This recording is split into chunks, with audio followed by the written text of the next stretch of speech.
2024년 여름 사역이 시작되어집니다. 교육부에서 여름 성경학교와 수련회, 오늘 오후 예배 때 헌신 예배, 이제 영화부, 유치부 헌신 예배 드려지고요. 이번 주말부터 영화부 성경학교를 시작해서 이제 8월 중순경에 청년회, 수련회까지 이제 또 열심히 여름에 이 사역을 위하여 우리가 뛰고 달려야 하는데, 헌신 예배, 오후 예배 드리다 보니까 성도님도 사실 한 20%에서 한 25% 정도 참석을 하시니까 대부분의 분들이 헌신 예배 드리는 것을 그냥 광고 아니면 알 수 없거든요. 그리고 헌신 예배 때는 사실 교사들이 더 열심히 섬기겠습니다. 근데 이미 열심히 섬기고 계시는 분들이에요. 어제도 비 오는데 초등부 교사들 열심히 나가서 또 아이들 뚝섬에서 섬겨주시고 애들 행복한 시간 보내고 오고, 이게 여러분 자원하는 심령 아니면 감당할 수 없는 어떠한 대가에 대한 답을 하는 것이면 이렇게 하지 못하는데, 정말 자원하는 섬김이기에 넘치는 나눔의 이야기들이 있는 것이 아닐까. 그리고 교회는 바로 그러한 공동체가 되어져야 하는 것이죠. 목사로서 간혹 좀 그런 마음이 들 때가 있어요. 저희도 뭐 토요일 주일날 바쁘게 사역하지만 성도님들 일주일 내내 일하시고 또 주말에 자원하는 마음으로 하나님의 은혜 가운데 열심히 사역의 자리를 섬겨주시거든요. 하나님께서 이제 허락하신 은혜 가운데 감사함으로 섬기시지만 사람의 몸이라는 게 한계가 있는데 왜 안 지치겠습니까? 그러니 우리가 할 수 없는 부분들을 좀 열심히 옆에서 섬겨주고 격려해주고 용기 불어넣고 해주셔야 하지 않을까. 그리고 여러분의 사랑하는 자녀들의 내일을 위하여 가장 중요한 투자가 있다면 이 신앙에 대한 이야기인데, 이것은 어느 날 갑자기 되지 않아요. 여러분의 자녀 성공해서 좋은 대학 들어가고 좋은 직장 들어가고, 여러분 그것이 여러분의 자녀의 내일을 책임져 주지 않는 것입니다. 그러니 마땅히 기도하셔야 되고, 교회 안에 있는 이러한 교육의 자리에 우리 자녀들이 잘 참석할 수 있도록 도와주셔야 돼요. 이것은 당연한 일이고, 또한 여러분들이 사실 여러 가지 일들을 할 때에는 사람이 필요하고 또 돈이 필요합니다. 그러니 내 자녀가 있는 분들은 그 교육부서를 위하여 여름 행사를 위해서 뭐 단돈 5,000원이 됐건 10,000원이 되어졌건 마음을 담아 함께 우리가 섬겨주시고 또 함께 사역하는 그런 자리에 여러분들이 계셔 주셔야 합니다. 더 이상 말씀드리지 않을게요. 오늘 말씀 나눕니다. 오늘 회복 하나님의 손길 7번째 시간이고요. 말씀의 제목은 모세 광야의 먼지가 되어. 이 말씀 가지고 저와 여러분의 인생을 향한 하나님의 마음이 무엇인지 함께 따라가 보도록 하겠습니다. 이제 성경의 첫 번째 책이 끝났어요. 아무래도 이제 하나님께서 회복하시는 각 사람의 이야기들을 나누다 보니까 인생에 대한 이야기이고 성경에 기록된 이야기이다 보니까 이제 성경 순서대로 우리가 말씀을 살피게 되어지는데, 어느새 성경의 두 번째 책인 출애굽기입니다. 출애굽기 하면 생각나는 사람 한 명 있죠. 여러분 아시는 분 많지 않으니까. 출애굽기 하면 여러분 생각나는 사람 누구죠? 모세고요. 오늘은 모세에 대해서 함께 살피게 되어질 터인데, 설교자인 저의 목적은 모세의 삶을 잘 해석하여 설명하는 것이 저의 목적이 아닙니다. 모세의 삶을 통하여 오늘 여러분의 삶을 비추어내고 그 삶에 집중하는 것이 저의 목적이고, 일주일 동안 말씀을 좀 준비하면서 제가 더 많은 시간을 들여서 말씀을 준비할 때에 하는 일이 있다면 그것은 말씀을 해석하기 위하여 준비하는 일들도 있지만, 그보다는 더 여러분의 삶에 대한 고민이 저에게는 많이 있습니다. 그래서 설교자는 말씀을 해석하기 위하여 준비하는 시간도 필요하지만 성도들을 위하여 기도하는 시간이 더 중요한 시간이 되어지는 것이죠. 고작 1시간도 채 되지 않는 시간입니다. 물론 이 시간도 견디기 어려워서 버텨야 하는 분들도 계시겠지만, 이 예배 가운데 사실 많은 분들이 지치고 어려움 가운데 있어요. 그래서 너무나 힘들면 목회자인 저에게도 제 아내에게도 연락 오셔서 참으로 어려운 시간을 보내고 있음에 대하여 말씀해 주시고 기도를 부탁하시는데, 여러분 오늘도 하나님의 말씀을 통하여 여러분의 지치고 상한 마음들이 새로운 힘을 얻고 다시 일어날 수 있는 용기 얻게 되어지길 주님의 이름으로 축복합니다. 우리가 다 다양한 삶의 이야기를 가지고 있잖아요. 이 자리에 앉아있는 사람들 가운데 똑같은 삶의 이야기를 가지고 주님 앞에 나온 사람은 없습니다. 그리고 이 중에는 오늘 그렇게 힘들지 않은 분도 계실 수 있어요. 내 마음이 나름 안정적이고 평안하고 그리고 뭐 오늘 같으면 좋겠다라고 여겨지는 분들도 계실 수 있을 터인데, 오늘 모세의 이야기를 통하여 나하고는 상관없는 이야기다 이야기하지 마시고, 오늘 이 순간 여전히 하나님 안에 참으로 힘든 시간을 보내고 있는 사람들, 나도 과거에 그렇고 또한 어느 날 그럴 수 있는 그러한 버거운 시간을 보내고 있는 믿음의 가족들을 위하여 기도하는 마음으로 하나님의 말씀 앞으로 나아갈 때 여러분에게도 하나님께서 동일한 은혜 주실 것을 믿습니다. 요즘은 잘 안 쓰는 표현이긴 한데, 여러분 개천에서 용났다라고 하는 그런 말 많이 들어보셨죠? 나에게 하는 말로 들어보지 못했지만 개천에서 용났다라고 하는 이야기 하는 것 많이 들어봤잖아요. 그런데 어찌 보면 이 시대는 개천에서 용이 나기 참으로 어려운 시대를 살아가는 것이 아닌가. 오늘 이러한 심각한 사회적인 이야기에 대해서 여러분들과 나누고자 하는 것이 아니고요. 사실 대부분의 사람들이 개천에서 살아가잖아요. 그러니 가장 중요한 것은 한 사회가 건강해지기 위해서는 이 개천이 정말 살만한 곳이, 좋은 곳이 되어줘야 하는 것이 우선되어지는 일이고, 그럼에도 불구하고 한 사회가 건강하다라는 것은 개천에서 용이 나는 사회가 되어져야 한다라는 것은 모든 사람들이 공감할 이야기가 될 것입니다.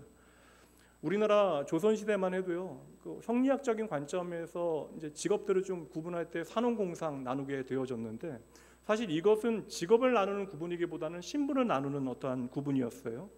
그러니까 우리가 아무리 어떠한 말과 논리와 어떠한 이념을 이야기한다 할지라도 태어날 때부터 신분이 고정되어져 있다면 그 사회는 결코 좋은 사회가 아닙니다.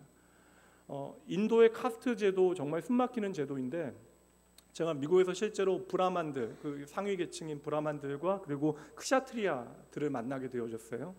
그러니까 이제 그분들과 만나서 이야기할 때 좀 답답함을 느꼈던 것이 그 존재에 대한 우월감을 그들이 인식하고 있습니다. 그래서 표현하지 않을지라도 나와 내 가족에 대한 우월감을 가지고 이야기할 때에 좀 대화할 때마다 좀 상당히 불편하다, 마음이 좀 좋지 않다라는 것을 여러 번 느꼈는데요.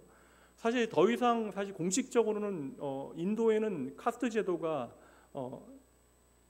어떠한 제도로 존재하진 않죠. 1947년에 인도 독립헌법이 제정되면서 카스트 제도는 공식적으로 이제 폐지되어졌다고 이야기하지만, 제가 찾아보니까 여전히 헌법에 카스트, 지정 카스트에 대한 언급이 나와요. 그러니까 이 지정 카스트에 대한 언급이 나온다라고 하는 것은 이게 차별에 대한 이야기에서 여전히 카스트에 대한 인식의 사람들에게 있다라는 것이고, 헌법에도 이 언급이 등장하는 것은 여전히 이 제도가 살아있다라는 것입니다. 그러니까 제도로 살아있지 않다 할지라도 사람들의 마음에 살아있는 거예요. 다시 말하면 이것은 어떠한 제도가 아니라 사람의 정체성으로 여전히 사람들의 삶을 움직여 나가고 있는 것이죠. 사실 우리나라도 여러분 양천제, 양인과 천민을 구분하는 그것으로부터 벗어나게 되어진 것이 그렇게 긴 시간이 되지 않아요. 채 100년이 되어지지 아니합니다. 우리가 사실 당시만 해도 신분의 이동이라고 하는 것이 불가능한 시대를 살아왔죠. 간혹 신분이 이동하는 경우는 위에서 아래로 내려오는 일들은 있었습니다. 그러나 아래에서 위로 올라가는 일은 거의 불가능한 사회였습니다. 조선시대 좀 중기에 넘어가면서 면천이라고 하는 제도가 있긴 했는데, 그것은 이제 면천은 천민들을 이제 면하여서 이제 양인이 되게 하는 것인데, 이제 사실 합법적으로 그것을 보장한다 한들 그것은 천민들을 보호하기 위한 장치가 아니었고, 그 시대에 조선 시대의 국가 재정을 좀 확보하고, 천민들은 세금도 안 내고 일도 안 해도 되니까, 그러니까 사람으로 이제 취급을 받지 못했던 거예요. 그러니까 그들의 천민의 신분을 면하여 양인이 되게 해서 국가 재정과 군역 자원을 좀 마련하는 것이 목적이었던 것이죠. 여러분 생각해 보세요. 불과 몇십 년 전만 해도 이러한 일들이, 그러니까 인도에도 그랬고 우리나라에도 1세기 전만 해도 이러한 일들이 벌어졌습니다. 가장 기독교적인 가치에 따라 세워졌다라고 하는 미국에서도 1960년대에만 해도 흑인들에게 선거권을 주는 문제가 심각한 이슈였고요. 남부 지역에서는 여러분 이게 흑인과 백인들이 함께 물을 마시지 못해요. 화장실이 다릅니다. 이발소가 달라요. 교통수단도 다르게 사용을 했습니다. 그러니 여러분 당연히 불과 몇십 년 전에도 이러한 일들이 벌어졌다면 성경시대는 얼마나 옛 이야기예요. 그러면 성경이 보여주고 있는 사회는 우리가 생각하는 오늘의 이야기가 아니라 더욱더 신분 그런 제도가 고정화된 사회였겠죠. 그러니 당연히 그 신분의 이동이 잘 이루어지지 않는데 우리가 왜 말씀을 읽을 때마다 쉽게 오늘 우리의 삶의 자리로 가져올 수 있느냐? 그것은 성경을 읽다 보면 신기하게도 신분의 변화가 나타난 인물들을 우리가 여럿 보게 되어지기 때문에 그래요. 그리고 그들이 중요하게 등장합니다. 그중 하나가 우리가 지난주 살폈던 사람인데요. 지난주 일주일 지났는데 기억하시겠어요? 누구죠? 이해합니다. 누구죠? 요셉이죠. 이방인 출신의 그것도 노예이자 그리고 죄수였던 한 청년이 애굽의 대이집트 제국의 총리가 되어집니다. 여러분 그리고 아시는 유명한 인물 중에 베들레헴 촌동네의 목동이었다가 민족의 가장 위대한 왕이 되어진 한 사람 등장하죠. 누구죠? 다윗이 그러하고요. 그 다니엘은 포로 신분이었는데 결국 바벨론과 여러분 바벨로니아 제국과 페르시아 제국의 가장 높은 고위 관직에 오르게 되어집니다. 그리고 성경의 가장 높은 위치에 올라가게 되어진 사람은 여성인데요, 에스더라고 하는 여성입니다. 그녀도 노예 신분이었다가 페르시아 대제국의 왕비가 되어집니다. 이런 스토리들을 우리가 읽게 되어지면 대부분의 사람들이 너무나 좋아합니다. 그러니까 우리를 좀 비추어 보는 거예요. 이 시대에도 여러분 계층을 의도적으로 나누지 아니하지만 여전히 계층을 나누게 되어지고, 그리고 대부분의 사람들의 마음 안에는 이러한 계층 상승에 대한 이런 욕구가 있어요. 그래서 내가 보다 좀 나은 계층으로 올라가기 위해서 올인하는 사람들이 있습니다. 내가 안 되면 내 자녀라도 그렇게 되어져야 한다라고 생각하는 것이죠. 그러니까 대부분의 이 땅을 살아가는 사람들이, 세상의 사람들이, 그러니까 예수를 믿는 우리들도 동일한 꿈을 꾸다 보니까 이게 이제 결국에는 우리가 좀 잘 사는 인생 되어지기 원한다는 이야기인데, 그래서 우리가 하나님을 믿어서 좀 신분이 상승한 이야기들을 이렇게 좀 보게 되어지면 이 이야기들이 너무나 좋은 거예요. 우리도 그러한 소망을 꿈꾸게 되어지는 것이죠. 그렇다면 오늘 얘기는 꽝입니다. 오늘 말씀에 등장하고 있는 모세는 신분이 변하는데 정반대입니다. 그러니까 대이집트 제국의 왕자로 자라나게 되어지지만 결국 왕자였던 모세는 그 신분이 곤두박질치게 되어지죠. 여러분 아시는 대로 이 이집트의 왕자는 어릴 때 히브리 아기로 태어나게 되어지지만 태어나면서부터 40년 동안 애굽의 궁전에서 자라게 되어져요. 그리고 왕자의 신분을 유지하게 되어집니다. 말씀드린 대로 여러분 그냥 왕자가 아니에요. 대이집트의 왕자입니다. 그러다 40세가 되어져서 어느 날 갑자기 하루아침에 도망자의 인생을 살아가게 되어져요. 그러니까 애굽 왕자였다가 이제 광야에 잊혀진 목자로 그의 인생을 살아가게 되어진 것인데, 우리가 성경에서 불과 한두 장의 이 모든 이야기들이 담겨져 있기 때문에 그냥 쉽게 넘어가는데 그 시기가 여러분 40년이에요. 80년 동안 벌어지고 있는 이야기입니다. 여러분 40년이라고 하는 세월이 얼마나 긴 세월이에요. 그러므로 이 모든 시간은 우리가 짧게 기록되어져 있지만 모세의 신분만 변화시킨 것이 아니라 모세의 존재 자체를 다 바꿔놓기에 충분한 시간이었다. 오늘 말씀을 나눌 때는 여러분 이 시간의 간극, 40년이라고 하는 시간의 간극을 생각하면서 말씀을 여러분 살펴보시고 마음에 담으셔야 합니다. 오늘 말씀의 제목이 뭐죠? 모세 광야의 먼지가 되어. 이 40년의 모세의 삶의 변화를 잘 보여주는 제목이 아닐까라는 생각을 해봐요. 말씀드린 대로 모세는요 신분을 잃어버리게 되어진 것이 아니라 내 자신을 잃어버리게 되어진 것이죠. 대부분의 모세 이야기는 너무나 드라마틱해서 다이나믹해서 영화나 드라마나 만화 영화로도 만들어졌습니다. 젊고 매력적인 이집트의 왕자일 때에는 내가 무엇이든지 다 할 수 있다라고 생각했고 내가 그러한 문제들을 기꺼이 해결할 수 있다라고 믿어왔는데 정말 작은 분쟁에 끼어들었다가 모세가 어떻게 돼요? 어느 날 갑자기 도망자의 길에 들어서게 되어졌던 것이죠. 자신이 히브리 출신이라고 하는 사실을 알고 있었기 때문에 애굽의 토목공사 쉽게 얘기하면 책임자와 히브리 사람의 분쟁, 어떻게 보면 억울한 일을 당하는 것을 보고 이 문제를 내가 해결하기 위해서 결국 어떻게 돼요? 화가 나서 애굽 사람을 때려 죽이게 되어집니다. 그리고 이 사건을 파라오가 알게 되어지자 바로가 모세를 죽이려고 하고 모세는 곧장 광야로 도망가 버리게 되어지는 이야기예요. 근데 제가 어릴 때 이 이야기를 들을 때도 참 이상했습니다. 지금도 아니고 고대인데 절대적인 힘을 가지고 있는 신이라 불리어지는 그러한 왕가, 그러니까 대제국의 어떻게 왕가가 한 사람을 죽인, 물론 죄에 대한 책임을 져야 되겠지만 이렇게 죽임을 당할까 두려워서 도망갈 수밖에 없을까? 모세는 아마 자라나면서 자신의 출신에 대한 어떤 양가적인 감정을 가지고 있지 않았을까라는 생각을 해봐요. 왜냐하면 여러분 모세의 이름의 뜻이 무엇인지 아십니까? 모세의 이름의 뜻은 물에서 건져온 아이라고 하는 뜻이에요. 어릴 적 여러분 이게 제 세대 좀 위에 분들은 많이 들어보셨을 거예요. 여러분 어릴 때 말 안 들을 때 부모님들이 여러분들에게 하셨던 이야기 있습니다. 대부분 비슷한 얘기예요. 우리가 어디서부터 출발되었는가에 대한 이야기인데 여러분 무슨 이야기 하셨죠? 부모님들이 너 다리 밑에서 주워왔다. 이게 사실 전쟁의 상처 가운데 우리가 마음 아파해야 되는 이야기이긴 한데 다리와 밑에서 주워왔다는 이야기 우리가 많이 들었잖아요. 근데 다리 밑에서 주워왔다라고 하는 이야기에 우리가 잊었지만 상처를 많이 받았고 또 그리고 그 이야기 듣고 이제 울면서 짐을 챙긴 분들도 많이 계실 터인데 근데 여러분 이거 한번 생각해 보세요. 요즘은 이런 얘기 절대 안 하죠. 아이들이 이해할 수도 없고요. 얼마나 무서운 말이에요. 너 다리 밑에서 주워왔다는 얘기는 무엇입니까? 너 내 자식 아니다라고 하는 얘기잖아요. 모세는 애굽의 왕가에서 자라게 되어지지만 결국에는 자기는 누구예요? 히브리 사람이었다라는 것이에요. 그래서 애굽의 공주도 모세를 물에서 건져내어 자신의 양자로 삼게 되어지지만 이 아기가 히브리 아기라고 하는 것을 알고 히브리 유모를 구하게 되어지는 거예요. 그때 하나님의 섭리 가운데 모세의 친모가 이제 모세의 유모가 되어졌던 것이죠. 그러니 여러분 성경은 보여주지 않지만 모세의 성장기에 얼마나 많은 갈등이 있었을까. 여러분 이게 저는 미국에서 이제 2세대인 사람들을 많이 보다 보니까 목회 현장에서 그러니까 미국인이라고 하는 시민권이 있음에도 불구하고 이게 정체성이 혼란을 겪는 많은 사람들을 봤거든요. 요즘은 좀 덜합니다. 그러니까 모세도 내가 애굽 사람일까 히브리 사람일까 고민했겠죠. 내가 신앙의 문제는 삶의 문제였기 때문에 내가 애굽의 신들을 섬겨야 하는가 아니면 히브리 사람들의 신인 하나님을 섬겨야 할 것인가. 내가 애굽의 시민권을 가지고 왕자의 신분을 가지고 당당하게 살아가고 있지만 고된 노예 생활을 하고 있었던 히브리 사람들을 보면서 연민과 갈등을 갖지 않았을까. 그리고 한편으로는 나의 모습을 보는 것 같아서 열등감을 가지고 자라났을 가능성이 많이 있습니다.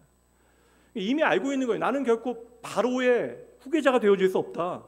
다시 말하면 내가 잘못하면 언제든지 견제받을 수 있고 권력으로부터 버려질 수 있는 존재라는 사실을 모세가 너무나 잘 알고 있는 거예요. 그래서 모세는 자기 종족을 구원하기 위하여 노력하지만 히브리 사람을 구원해내는데 애굽 사람에게도 버림받게 되어지고 히브리 사람들에게도 버림받게 되어졌던 것이죠. 그리고 모세는 죽음이 두려워서 모래 바람이 부는 광야로 도망가게 되어집니다. 이게 망명이잖아요. 근데 망명이 답이 없어요. 자기를 보호해 줄 수 있는 어떠한 존재가 없습니다. 그냥 정처 없이 광야로 들어가게 되어진 모세가 한 미디안 제사장의 집에 거하게 되어지고 그 집에 딸과 결혼하게 되어져 이 이집트 왕자는 여러분 뭐 쉽게 얘기하면 처갓집에서 지금 더부살이를 해야 되는 거예요. 이게 사실 이후의 삶의 이야기는 사실 뻔하잖아요. 망명, 광야, 그리고 처갓집과 더부살이 이게 모세의 오늘의 실제하는 현실입니다. 나의 모든 것이 다 끝났다라고 여겨지는 상황 가운데 이제 사실 이전에는 내가 다 할 수 있다라고 생각했다면 이제는 내가 할 수 있는 것이 아무것도 없다라고 여겨지는 그때까지 40년이라고 하는 세월이 흘러가게 되어지는 거예요. 근데 여러분 잘 보세요. 40년의 삶이 계속되어지는 동안 모세의 삶에는 어떠한 변화의 낌새 이야기가 없었다라는 것입니다. 이거 행동주의 심리학에서는 요사이는 다시 이제 행동주의 심리학에 대한 관심이 떨어졌다가 다시 이제 행동주의 심리학에 대한 관심이 높아지고 있는데 행동주의 심리학에서 이와 같은 현상을 학습화된 무기력이라고 이제 설명을 합니다. 그래서 이제 상자 안에 들어간 어떠한 벼룩의 이야기나 여러분 어릴 때 잡혀와서 쇼를 하는 코끼리들이 이제 어릴 때 이제 말뚝에 묶여져 있는 줄에 매이게 되어지는데 이제 그 코끼리가 자라나서 충분히 그 줄을 끊을 수 있음에도 불구하고 도망가지 않아요. 40년 전에 내가 모든 문제를 해결할 수 있는 모든 분쟁의 해결자가 되어질 수 있다라고 믿었던 모세가 40년의 도망자 생활 가운데 이제 자기 자신이 누구인가조차도 잃어버리게 되어진 것입니다. 그렇게 모세의 나이가 80이 되어졌던 어느 날 하나님께서 모세의 삶에 갑자기 찾아오셔서 모세를 부르시는 거예요. 모세를 찾으시는 것입니다. 그때 여러분 모세가 했던 첫 번째 응답 기억하십니까? 뭐 쉽게 얘기하면 I'm nothing, 나는 아무것도 아닙니다. 그러니 나는 아무것도 할 수 없습니다. 하나님께서 모세에게 원하시는 것은 단 한 가지예요. 내가 너를 바로에게 보낸다. 그러니 나를 대신하여 바로 앞에 서라. 근데 모세는 그거 할 수 없대요. 왜냐하면 지난 40년 동안은 나는 누구 앞에도 서본 경험이 없기 때문에 그러합니다. 근데 지난 40년 동안 모세가 함께했던 대상이 무엇입니까? 내 양도 아니에요. 장인의 양떼들 앞에 서본 것이 그의 삶의 전부였던 것이죠. 하나님께서 괜찮다. 내가 너를 보내니까 이런 거 신경 쓰지 말고 너는 바로에게 가서 나의 말을 전하기만 하면 된다. 그런데도 모세는 거듭해서 말합니다. 나는 입이 뻣뻣하고 말이 둔해서 혀가 둔해서 도무지 이러한 말을 감당할 수 없습니다. 여러분 이게 의식적인 불순종이 아니에요. 모세는 지난 40년 동안 사람들 앞에서 내 말을 해본 적이 없습니다. 모세가 결혼을 하고 광야에서 이제 아이를 낳게 되어져요. 첫 아이의 이름이 게르솜이라고 하는 이름입니다. 첫 아이 얼마나 소중한 인생이에요. 얼마나 소중한 그런 아이입니까? 저희 교회에도 이제 우로라고 하는 아이가 있는데 저는 지금까지 얼마나 많은 기독교 이름을 들었겠어요. 수많은 기독교 이름 중에 제가 처음 듣는 이름이에요. 그러니까 엄마 아빠가 나름 이제 이 아이에게 좋은 이름을 지어주기 위해서 정말 엄청나게 고민을 했을 것입니다. 우로라고 하는 뜻이 비와 이슬이라고 하는 뜻이잖아요. 우로라고 하는 것은 생명을 풍성히하는 것입니다. 아이의 삶을 축복하며 부모가 애써 지어준 이름이었겠죠. 근데 모세가 첫 아이의 이름을 게르솜이라고 짓는데 그 이름의 뜻이 무엇이냐면 이방의 나그네예요. 이방의 나그네. 평생 객식구로 살아가는 자신의 삶을 아들의 이름에 투영해낸 것은 아닐까. 모세의 직업이 목자입니다. 지금의 목자와는 전혀 달라요. 한번 양을 치러 나가면 당시에는 우기와 건기가 있었기 때문에 우기 후에 초지가 만들어지면 이제 건기의 기간에 열심히 그 초지를 다니면서 양들을 먹여야 합니다. 그렇게 서너 달 동안 밖에 나가서 양들과 함께 기거하면서 양들을 돌보고 다시 집으로 돌아오는 일들을 반복해야 돼요. 이렇게 40년의 세월이 지나갑니다. 집에 이제 반려견이나 반려묘 키우시는 분도 계시잖아요. 저희도 미국에 이제 아는 우리 함께 사역했던 분이 보내주셔서 강아지를 이제 보내주셔서 오랫동안 같이 지내고 있는데 이게 개나 고양이 키우시는 분들 대화가 가능하시잖아요. 대화하시잖아요, 여러분. 대화 안 하세요? 대화하시잖아요. 근데 어떠세요, 여러분? 깊은 대화 하세요? 요새 회사에 이런 좀 프로젝트 내가 좀 참 어려운데 좀 너가 답을 줄 수 있겠니? 야, 대출금 상한 이자율 이렇게 올라서 내가 너무나 힘든데 너 어떻게 좋은 은행 알고 있니? 장인의 양떼와 40년 동안 함께 시간을 보내면서 모세는 정말 말하는 법을 잊어버렸을 것이에요. 그렇게 지난 40년이라고 하는 세월은 모세의 모든 것을 송두리째 변화시켜 버렸던 것입니다. 그런데 여러분, 모세가 정말 그런 사람이었을까? 원래부터 여러분 하나님께서 부르시기에 부족한 사람이었을까? 근데 성경이 보여주는 몇 가지 증거들이 있는데요. 모세는요, 태어날 때부터 특별한 아이였습니다. 물론 하나님의 은혜 가운데 모든 생명은 다 특별해. 그러나 성경이 모세의 그 태어나는 순간에 대해서 이렇게 말합니다. 출애굽기 2장 2절. 그 여자가 임신하여 아들을 낳으니 그가 잘생긴 것을 보고 석 달 동안 그를 숨겼으나. 많은 분들이 이 이야기 들으면 그 이야기구나라고 다 이해를 하시겠지만 또 이 구절이 이해가 안 되는 분도 계실 수 있어요. 지난주 말씀과 연결되어지는데 이제 7년 동안 흉년이 다가올 때에 이제 요셉이 애굽의 총리였을 때에 이제 흉년이 오니까 이제 그 야곱과 야곱의 가족들이 이제 요셉의 초청을 받고 이민을 오게 되어지잖아요. 그때 이제 바로는 이 요셉을 귀히 여겨서 그 야곱의 가족들을 고센이라고 하는 좋은 기름진 땅에 이제 머물게 합니다. 그런데 시간이 지나요. 50년, 100년, 200년, 300년 지나갑니다. 시간이 지나감에 따라서 이스라엘 인구가 급격하게 증가하게 되어져요. 그래서 애굽의 바로는 이제 그것에 대하여 좀 염려를 하게 되어져서 히브리인에 대하여 산하 제한을 명령하게 되어지는데 그것은 바로 아들이 태어나면 그 아들을 즉시 죽이라라고 하는 거예요. 너무나 비인간적이지만 고대 사회에 벌어지고 있는 일이니까요. 그런데 모세의 부모는 죽음을 각오하고 모세를 석 달 동안 숨기게 되어져요. 그런데 여러분 다시 말씀 보세요. 그 아이를 석 달 동안 숨긴 이유가 나옵니다. 2절 말씀 뭘 보고요? 잘생긴 것을 보고. 야, 죽어가는 상황 가운데서도 잘생겨야 사는 거예요, 여러분. 예. 제가 모세였다면. 근데 여기서 잘생겼다라고 하는 의미는 우리가 생각하는 잘난 외모를 말하는 것만은 아닌 것 같아요. 왜냐하면 히브리서 말씀에서 이것을 이제 믿음 가운데 해석합니다. 11장 23절 믿음으로 모세가 났을 때에 그 부모가 아름다운 아이임을 보고 석 달 동안 숨겨 왕의 명령을 무서워하지 아니하였다. 여기서 아름답다라고 하는 단어 자체는 번역하면 원어를 그대로 번역하면 비범하다, 특별하다라고 하는 의미예요.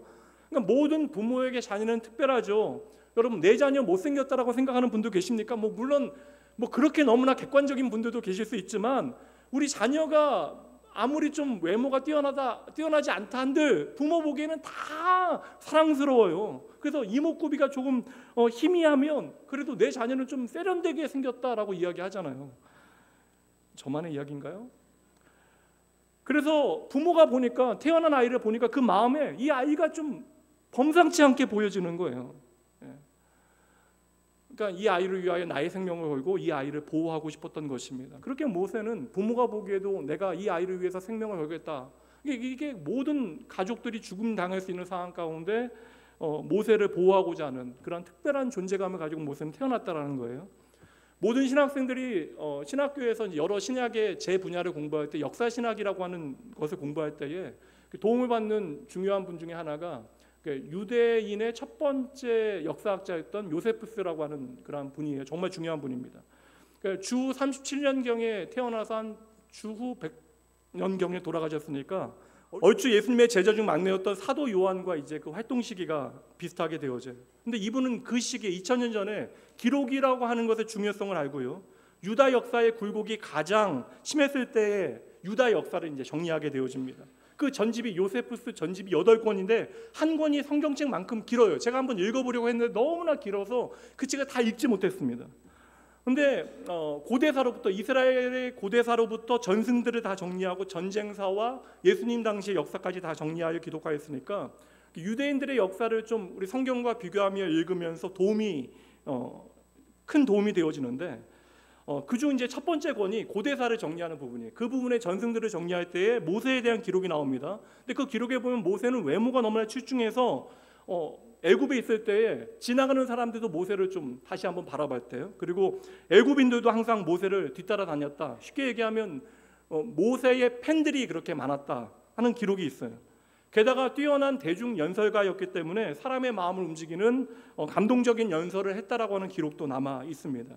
이것은 단지 모세를 높이고자 하는 의도는 아닌 것 같아요. 왜냐하면 성경에도 이 말을 뒷받침하는 그런 말씀이 사도행전 말씀에 나와요. 사도행전 7장 22절, 모세가 애굽 사람의 모든 지혜를 배워 그의 말과 하는 일들이 능하였더라. 여기서 저는 주목한 것이 그의 말이 능하였다. 많이 배우고 알아서 그는 말하는 데 능한 사람이었다. 근데 지금 모세가 80이 되어져서 자기 말은 어눌하다, 그래서 내가 말할 수 없다. 근데 실상은 그렇지 않았다라는 거예요. 모세는 원래 여러분 말을 잘하는 사람이었다는 것입니다. 그러니까 말을 잘하니까 기꺼이 사람들의 문제에 뛰어들어서 그것을 해결하고 노력했던 것이고, 그렇게 모세는 어려운 자리에 들어가서 설득을 통하여 뛰어난 어떤 결과를 만들어냈던 좋은 협상가 중재자였을 거예요. 그리고 모세에 대한 요세푸스의 기록에 따르면 모세는 뛰어난 리더십이 있어서 아마도 저는 이제 파라오가 되어질 수 없으니까 자신의 자리를 찾기 위해서 좀 애를 썼던 것 같은데, 이미 패색이 짙었던 에티오피아와의 전쟁 가운데 스스로 자원하여 사령관으로 그 자리에 가게 되어져서 이미 전쟁은 질 수밖에 없는 전쟁이었는데 그 기울어진 전쟁을 승리로 이끌어낸 영웅이 바로 모세였습니다. 그러니까 애굽의 바로가 모세를 죽이기 위하여 기회를 찾았던 거예요. 그러니까 이 사건이 벌어졌을 때 모세는 급히 광야로 도망을 가야만 했던 것이죠. 우리가 이 모든 기록들을 통하여 살펴볼 수 있는 모세의 어떤 주기능, 모세가 잘했던 두 가지 특징을 살펴볼 수 있는데, 두 가지가 뭐예요? 첫 번째는 말을 잘했다. 두 번째는 사람들의 마음을 움직이는 리더십이 있었다. 그렇게 이야기하면 모세는 지금 하나님 앞에 거짓말하고 있는 거예요. 하나님 앞에서 내가 이 두 가지를 못한다라고 이야기합니다. 나는 말을 못하기 때문에 하나님 갈 수 없습니다. 두 번째는 나는 리더십이 없어서 당신의 백성을 인도해낼 수 없습니다. 그렇다면 지난 40년 동안 어떠한 일들이 벌어졌기에 모세는 자기의 주기능, 가장 뛰어난 장점들을 다 잃어버리게 되어진 것일까? 정말 모세의 지난날 가지고 있었던 언어적인 능력과 리더십이 한순간 사라지게 되어진 것일까? 아닙니다, 여러분. 이미 말씀드렸어요. 처음부터 모세는 자기 자신을 잃어버린 것이죠. 자기의 자존감이 무너지게 되어진 것입니다. 그러고 보니까 하나님께서 찾아오셔서 호렙산에서 모세를 부르시잖아요. 하나님이 누구이신가 보여주시고 모세에게 주신 사명은요, 모세가 잘하는 두 가지 기능을, 그 두 가지 재능을 활용하면 되는 거예요. 네가 바로 이 일의 적임자이다. 너는 말을 잘하고 그리고 리더십이 있다. 그런데 모세는 자기가 타고난 재능, 하나님께 주신 그 은사조차도 다 잃어버린 거예요. 하나님, 나는 못합니다. 나는 말을 못하고 사람들을 이끌 만한 리더십이 내게는 없습니다. 한 번도 아니고 두 번도 아니고 계속해서 하나님께서 부르신데 그 말에 이제 거절해요. 사양합니다. 목사니까 너무나 잘 알아요. 이 정도 되면 좀 속이 터지죠. 충분히 잘할 수 있고 또 해야만 되는데 계속해서 못한다라고 이야기하니까 얼마나 답답합니까? 다시 이제 말씀 볼게요. 10절 말씀 다시 봅니다. 모세가 여호와께 아뢰되 오 주여 나는 본래 말을 잘하지 못하는 자니이다. 주께서 종에게 명령하신 후에도 역시 그러하니 나는 입이 뻣뻣하고 혀가 둔한 자이니이다. 여기 인상적인 표현 두 가지가 나오는데 첫 번째 말을 못하는데 뭐라고요? 나는 말을 못하는데 언제부터요? 원래부터 말을 못한대요. 아니요, 모세는 원래 말을 잘하는 사람이었습니다. 두 번째 더 문제인데 주께서 주의 종에게, 쉽게 얘기하면 하나님을 만나고 살아계신 하나님 앞에서 내가 누군지를 아는 거예요. 호렙산에서 I am that I am 하면서 나를 찾아오시는, 스스로 나는 있는 자이다 말씀하시면서 나타나신 여호와 하나님을 보면서 여호와가 나의 주님이십니다, 나는 종입니다 고백해요. 주께서 주의 종에게 명령하신 후에도 역시 그러하니. 여러분 잘 보세요. 내가 나를 잃어버리게 되어지니까, 내가 하나님을 알고 하나님의 종임을 알면서도, 주님께서 내게 명령하신 것 다 알면서도 그래도 안 된대요. 주께서 그렇게 나에게 말씀하셔도 나는 안 된대요. 이게 얼마나 무서운 의미인지를 아시겠어요? 하나님은 하나님이십니다. 그 하나님께서 오늘 내 삶에 개입하셔도 나는 안 된다라는 거예요.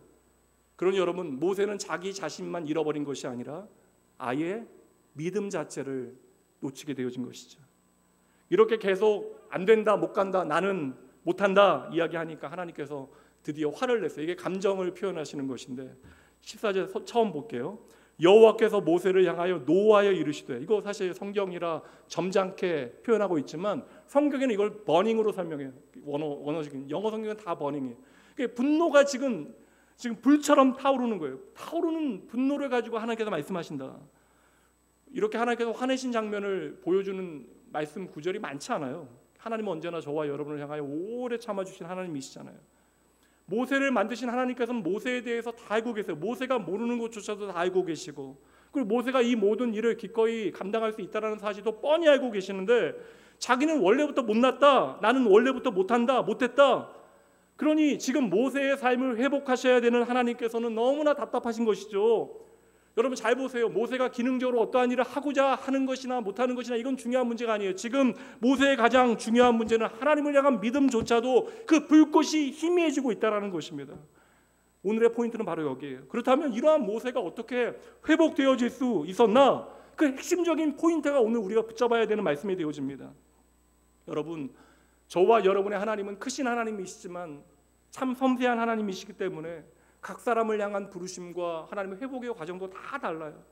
오늘 말씀을 통해서 우리가 생각해 봐야 되는 것은, 하나님께서 모세를 회복하실 때 그 회복의 방법이 좀 특이해요. 하나님께서 모세를 그냥 강권적으로 붙잡고 그냥 뚝딱 회복하신 것이 아니라는 거예요. 이렇게 오해하면 이 출애굽의 급작스러운 과정이 일로만 보입니다. 하나님께서 당장 모세를 고치시면 문제가 해결될 것 같은데 성경에 보니까 그게 아닌 것 같아요. 그리고 당연히 여러분, 모세가, 두 번째는 모세가 노력한다라고 해서 그 노력의 대가로 그의 삶이 회복되어진 것도 아니죠. 그러니까 이상하잖아요. 하나님께서 당장 회복시켜 주신 것도 아니고 모세가 노력해서 그의 삶이 회복되어진 것도 아니다. 그럼 뭡니까? 이게 우리가 붙잡아야 되는 모세 회복의 포인트인데, 잘 보세요. 오늘 말씀 가운데 모세의 삶의 자리에서 40년 동안 자기를 잃어버린 모세의 삶의 자리에 찾아오신 하나님께서는 모세가 이해할 수 있는 방식으로 제안하시고, 모세가 하나님의 그 제안을 수용할 때 그의 삶에 회복이 일어났다는 것입니다. 여러분, 나는 못한다라고 지금 모세는 확신하는 거예요. 하나님께서 말씀하셔도 나는 안 된다라는 거예요. 나는 계속해서 못하겠다라고 이야기하는 것입니다. 그 못하겠다라는 모세, 하나님께서 멱살 끌고 가시는 것이 아니라 이 답답한 모세에게 나름의 제안을 하시는 것이죠. 여러분, 여기가 중요해요. 모세에게는 당시에 하나님께서 일을 시키시기 위하여 나에게 하시는 제안이라고 생각했겠지만, 여러분 아시잖아, 이미 모든 이야기를. 이스라엘 백성들을 구원하는 모든 일, 10가지 재앙으로부터 여러분 마지막 홍해의 문을 여시고 닫으시는 모든 이야기 다 누가 하시는 거예요? 이스라엘 백성들을 구원하는 모든 일은 다 누가 하시는 것입니까? 하나님이 하시는 거잖아요. 모세 없어도 하실 수 있는 일이에요. 그렇다면 여러분, 이 제안은 여러분 사역을 위한 제안이 아니라 바로 잃어버린 모세의 삶을 회복하기 위한 하나님의 은혜로운 제안이 되어지는 것이죠. 모세가 이해하지 못한다 할지라도 하나님은 모세가 받아들일 수 있는 두 가지 제안을 하시고, 이 제안에 모세가 믿음으로 그것을 수용하게 되어질 때 하나님의 모세에 대한 회복의 그 프로젝트는 본격적으로 움직이기 시작하는 것입니다. 반대로 하나님의 그 부르심에 모세가 응답하지 않았다면 이 회복은 상당히 더디 이루어졌을 것이에요. 그러면 모세를 향한, 모세가 응답할 수 있었던 하나님의 제안 두 가지는 무엇일까? 간략하게 생각해 볼게요. 다시 기초로 들어가서 하나님께서 모세에게 들려주시는 두 가지 중요한 이야기가 있습니다. 첫 번째, 하나님께서는 모세의 모든 부족한 부분을 내가 채워주겠다라고 제안하시는 거예요. 모세는 계속 안 된다라고 이야기합니다. 나는 입이 둔하고 혀가 딱딱해서 말을 할 수가 없대요. 그래도 여러분 40년 동안 그 입으로 잘 먹었을 거예요. 그러니까 그렇게 사역 잘했죠, 건강하게.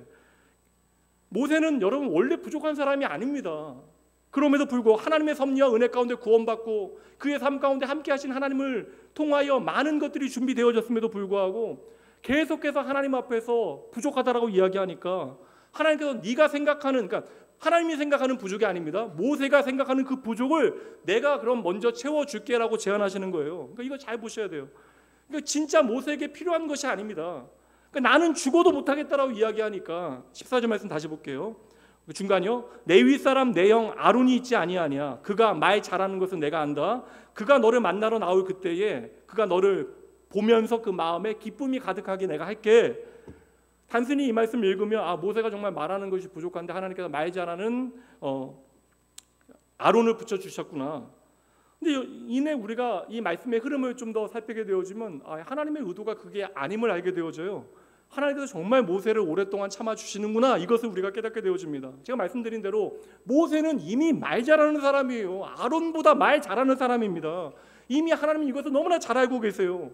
잠시 자신감을 잃어버리고 있지만, 내가 누구인지 모르지만 모세는 여러분 곧 회복됩니다. 이 말 잘하는 기능은요 곧장 회복되어져요. 그런데도 하나님 앞에서 계속 못하겠다라고 이야기하니까, 모세가 우선 움직이는 것이 중요하니까 하나님께서 참으시면서 야, 내가 다 알고 있는데, 내가 너 말 잘할 수 있도록 다 준비시켰고 너에게 이러한 재능을 줬는데 내가 다 하는데 왜 그러냐, 왜 엄살 부리냐, 그냥 가라, 이렇게 뒤통수 치시면서 화내지 아니하시고 참아주시는 거예요. 야, 그래 알겠다. 네가 오늘 안 된다라고 생각하는 거 내가 그냥 있는 그대로 받아들일게. 대신 오늘 너에게 말 잘하는 너의 형 아론을 붙여주면 좀 마음이 편하겠니? 이게 얼마나 색다른 방법이에요, 여러분. 하나님께서는 당장 우는 아이 멈출 수 있도록, 울음을 멈출 수 있도록, 하나님의 음성이 들릴 수 있도록 우는 아이에게 떡 하나 더 주시는 거예요. 조금 더 참고 그를 이해해 주시는 것입니다. 말씀드린 대로 모세는 충분히 이해 감당할 수 있어요. 그리고 여러분 실제로 말씀 보면요, 모세는요 시간 지나지 않아서 이내 민족의 지도자로 급격하게 성장하게 되어집니다. 수백만의 사람들 앞에서 연설하고 그들을 설득해요. 만약에 하나님께서 일이 먼저라고 한다면 당장 모세의 입을 돌아가게 하시면 되잖아요. 그러나 하나님께서는 모세의 마음을 다 이해하시고 그에게 대안을 제시하시는 거예요. 너무 걱정하지 말아라. 내가 너를 도울 수 있는 사람을 너를 위하여 준비해 둘게. 하나님은 오늘도 우리의 삶에 똑같은 제안을 하십니다.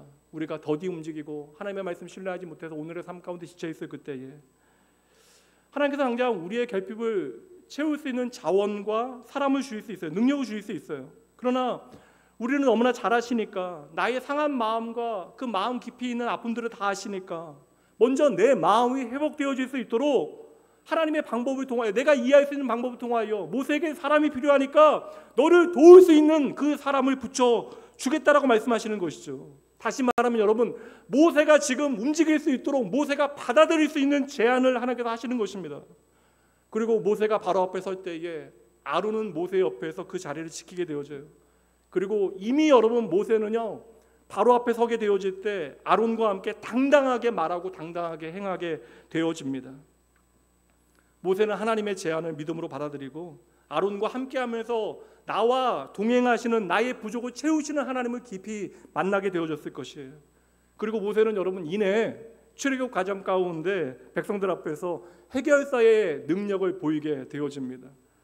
출애굽의 과정 가운데 나의 부족을 채우시는, 그리고 나를 통하여 일하시는 하나님, 아론을 통하여 나를 격려하시는 하나님을 경험하게 되어지니까 출애굽 이후에도 여전히 나의 부족을 채우시는 하나님 믿고 어려운 상황들마다 승부사의 기질을 이제 나의 가지고 있는 기질을 보여주게 되어지는 거예요. 백성들 얼마나 원망합니까? 광야에서 계속해서 배고프다고 목마르다고 덥다고 춥다고 심지어 애굽보다 여기가 더 낫다라고 우리가 빨리 돌아가야 한다라고 온갖 불평과 불신앙의 말들을 하면서 아우성칠 그때에 모세는 하나님께서 이스라엘의 그 모든 부족을 채우실 것을 믿었다라는 거예요.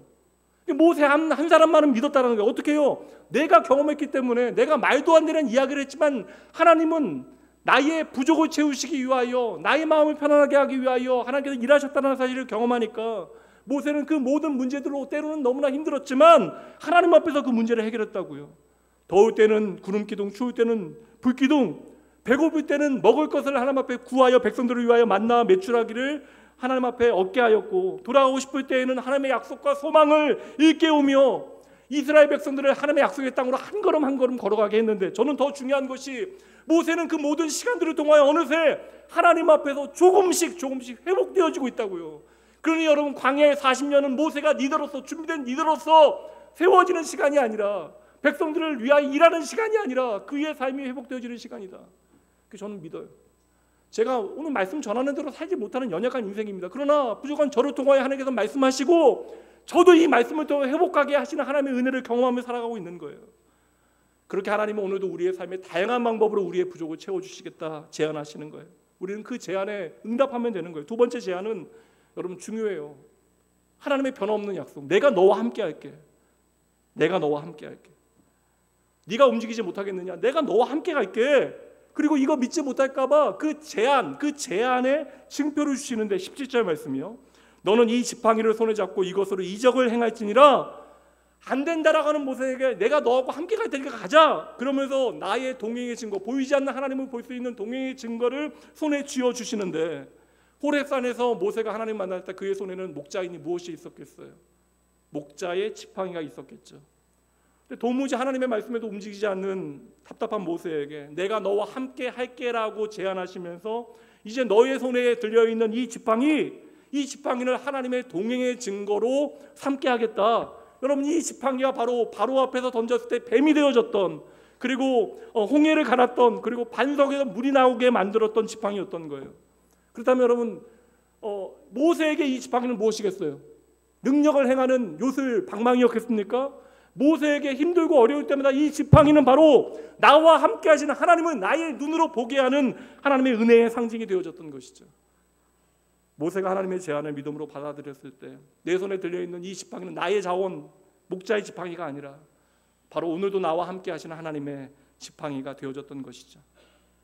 여러분 모세는 하루아침에 그 인생이 뒤바뀌게 되어지지만 그가 무너지는 것도 하루하루의 삶을 통하여 무너지게 40년 동안 무너졌던 것처럼 모세의 삶이 회복되어지는 과정도 여러분 하루하루의 삶을 통하여 하나님과 동행하며 나의 부족을 채우시는 하나님을 경험하며 그의 삶이 회복되어진 것입니다. 여러분 어느 날 우리의 삶이 전향적인 변화를 경험할 수 있지만 우리가 정말 하나님과 동행하는 삶을 살기 위해서는 그래서 우리에게 인생이라고 하는 시간이 필요한 거예요. 지난주 후배 목사님 교회 방문하셔서 이런저런 이야기하는데 밥 먹다가 이제 그분 이제 선교사셔서 이런저런 얘기하는데 어릴 때 워낙 유복하게 사셨다라는 이야기 하시더라고요. 저는 어릴 때 그렇게 아주 유복하게 사랑은 많이 받아주는 유복하게 살지는 못했는데 근데 어릴 때 워낙 좀 이렇게 중학교 때까지 잘 살다가 아버지가 사업을 하다가 크게 망하셨대요.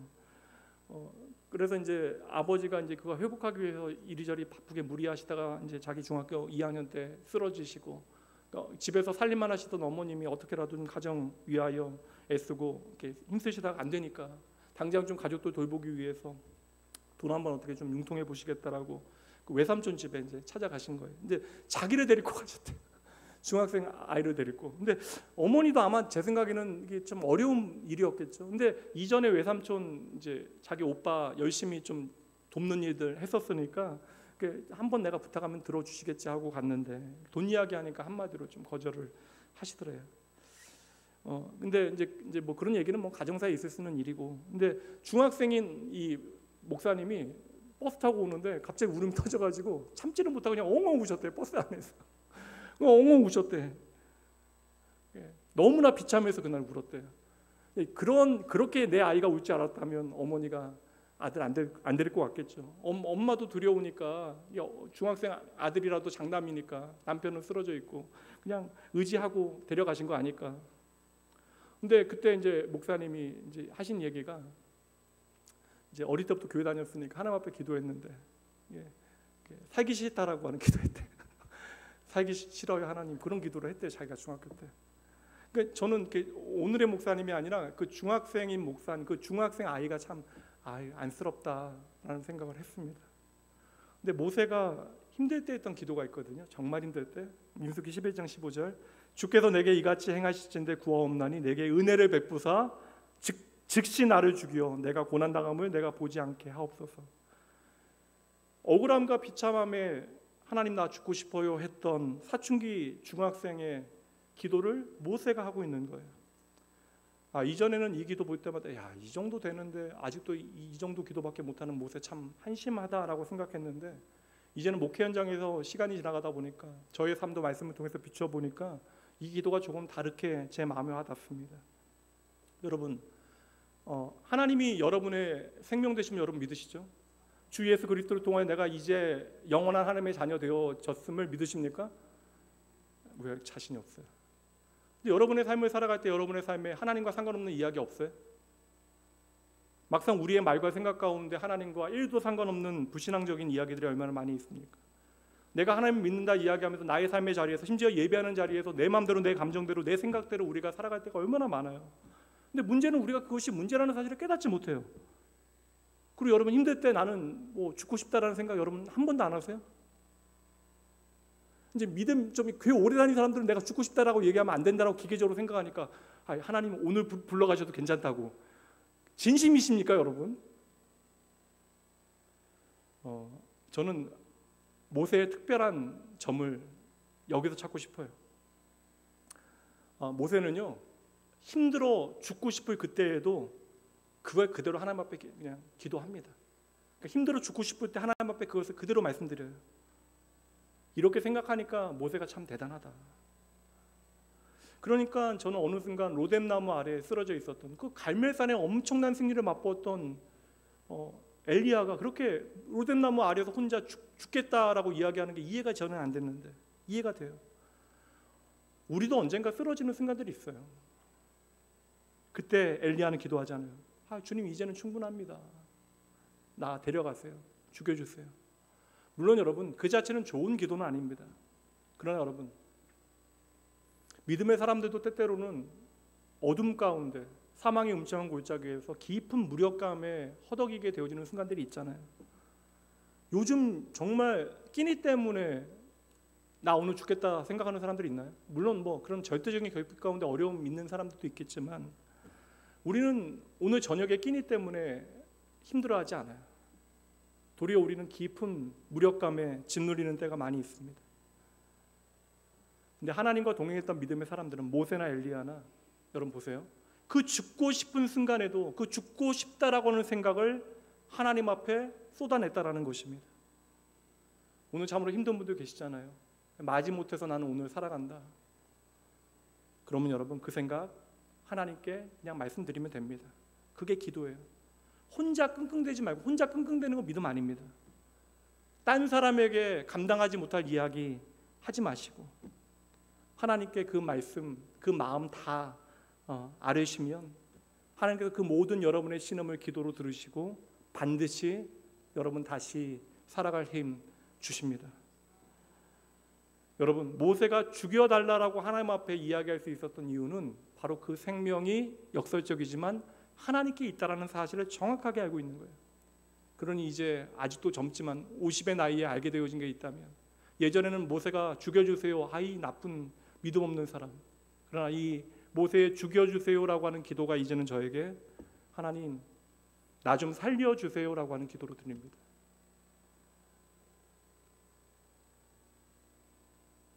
여러분 하나님은 오늘도 저와 여러분을 부르십니다. 오늘도 우리를 만나주세요.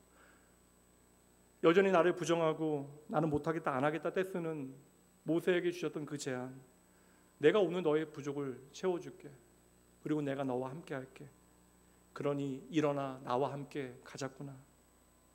모세가 그 하나님의 제안을 수용하게 되어질 때 모세의 삶에는 하나님께서 가장 원하시는 그 목적, 그의 삶의 회복이 시작되어졌던 것이에요. 오늘 모세의 삶을 통하여 하나님의 마음을 여러분들이 들으셨으니 이제 공은 여러분들에게 넘어온 것입니다. 아무리 하나님께서 여러분의 삶에 제안하셔도 우리가 그 말씀 나의 말씀으로 듣지 않으면 우리의 삶에는 회복이 시작되어지지 않아요. 평생 우리는 예수 그리스도의 보혈로 하나님의 자녀 되어졌지만 우리는 마치 고아처럼 우리의 인생을 불쌍하게 살아가게 되어질 것입니다. 오늘 참으로 힘든 분들, 당장 힘들지 않아도 그 마음이 하나님의 회복 가운데 나아져야 하는 분들, 딱 한 가지만 기억해 주세요. 나를 오늘도 오래 참으시고 말씀하신 하나님의 은혜로운 제안, 여러분 정신 차리고 그 말씀 제대로 듣고 그 제안 믿음으로 수용하시는 여러분 되셔야 합니다. 그때 나의 진짜 모든 부족을 채우신 하나님, 나와 함께 하신 하나님을 우리는 반드시 경험하게 되어질 거예요. 우리의 인생의 시간은 바로 이 하나님을 깊이 만나고 경험하는 시간 되어져야 하는 거예요. 언제나 하나님과 함께하며 하나님께서 내게 주신 말씀을 통하여 새 힘 얻고 믿음으로 좋은 선택하고 정말 하나님 앞에 멋지게 여러분의 인생의 시간을 믿음으로 잘 살아내시는 여러분 되시길 주님의 이름으로 축복하고 응원합니다. 기도합니다. 하나님, 우리의 삶의 모든 것이 하나님의 은혜입니다. 오늘도 나를 회복하시기 위하여 나를 찾아오시고 나에게 말씀하시고 나를 위하여 결코 쉬지 아니하시는 하나님 만나게 하시니 감사합니다. 참으로 연약하고 부족하고 보잘것없는 저희의 삶에 찾아와 예수 그리스도의 십자가를 통하여 영원한 연결고리를 만드시고 오늘도 말씀으로 찾아오신 아버지를 성령 안에서 믿음으로 저희들 바라보게 하십니다. 주여, 우리가 모세입니다. 인생살이 너무나 힘들고 때로는 너무나 지쳐서 내 삶이 괴롭고 내 일이 너무나 깜깜하여 저희들 넘어집니다. 생활은 갈수록 위축되어지고 자신감은 점점 사라져만 가고 이제 누구 앞에 서서 무언가를 말하는 것이 힘겹고 입술에 말은 굳어져서 하루하루 사는 것이 버겁다 여겨집니다. 아버지여, 결국 모든 인생은 죽음을 향하여 가는데 한 번 사는 인생, 주님의 부르심 그 은혜로운 제안을 저희들 믿음으로 수용하게 하여 주시옵소서. 너의 오늘의 부족을 채워주시겠다, 나와 함께 하시겠다라는 그 제안 믿고 하나님 저희들 수용하여 하나님과 함께 믿음의 걸음을 내딛게 하여 주시옵소서. 주님 간절히 기도하오니 주님의 제안을 믿음으로 수용하는 주의 자녀들에게 주의 손길이 와닿는 회복의 은혜와 그 기쁨과 감격이 가득하게 하여 주시옵소서. 오늘 나에게 말씀하시며 나의 고백을 통하여 내 삶에 임하여 회복의 역사를 보게 하시는 나의 참된 치료자 되신 예수님 이름으로 간절히 기도합니다. 아멘. 이 시간 부족하지만 할 수 있는 최선을 다하여 하나님의 마음을 여러분들에게 전해드렸습니다. 오늘 말씀을 통하여 내게 말씀하시는 하나님의 그 음성 듣고 나의 모든 염려와 걱정을 오늘도 넉넉히 이기게 하시는 분이 하나님이심을 여러분 고백하셔야 돼요. 오늘 내 인생 답이 없더라도 예수 그리스도의 십자가를 통하여 이제 영원한 연결고리가 생겨졌습니다. 이제는 우리는 날마다 주님 바라보며 살아갈 수 있어요. 그러니 오늘 내 삶에 찾아와 말씀을 통하여 주님께서 주시는 내가 받아들일 수 있는 제안, 내가 믿음으로 응답하여 그것 수용하여 오늘도 나와 동행하시는 하나님, 내 삶을 채우시는 하나님 여러분들 경험하셔야 돼요. 그 하나님 경험이 깊어져야 여러분의 삶이 의미 있고 가치 있어지는 것입니다. 이 시간 하나님의 부르심에 믿음으로 응답하여 내가 하나님과 더불어 살아가겠습니다. 하나님이 주신 말씀 헛되이 버리지 아니하고 그 말씀을 내 삶에 비추어 내겠습니다. 여러분의 그 정직한 기도 하나님께서 도우실 거예요. 잠시 기도하며 나아갑니다. 하지 않으면 하나님은 너를 지키시는 분, 너를 쉬지 않고 지켜보신단다. 그의 생각 셀 수 없고 그의 자비 무궁하며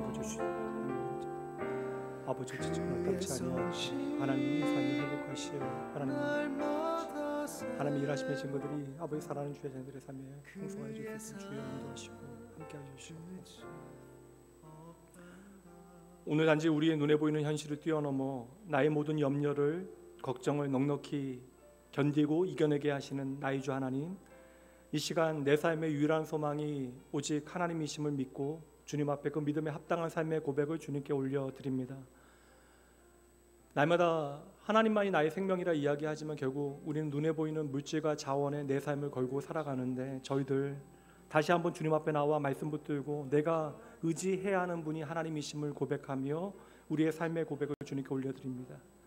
내 삶의 최고의 선물이 하나님이심을 기억하고 나의 승리의 비결이 예수 그리스도의 복음에 있음을 잊지 아니하고 그 복음을 나의 삶의 능력으로 살아내는 주의 거룩한 백성들 되게 하여 주시옵소서. 이제 예배 마치고 예배당 문을 나서 또다시 우리에게 허락하신 한 주를 살게 되어집니다.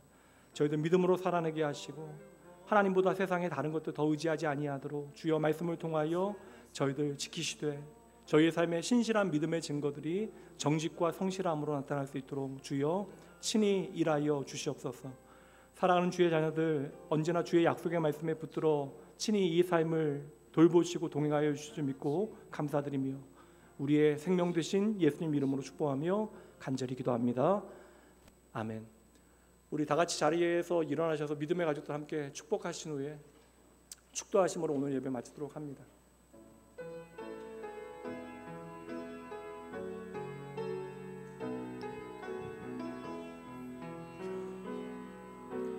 평화 하나님의 평강이 당신의 삶에 넘쳐나기를.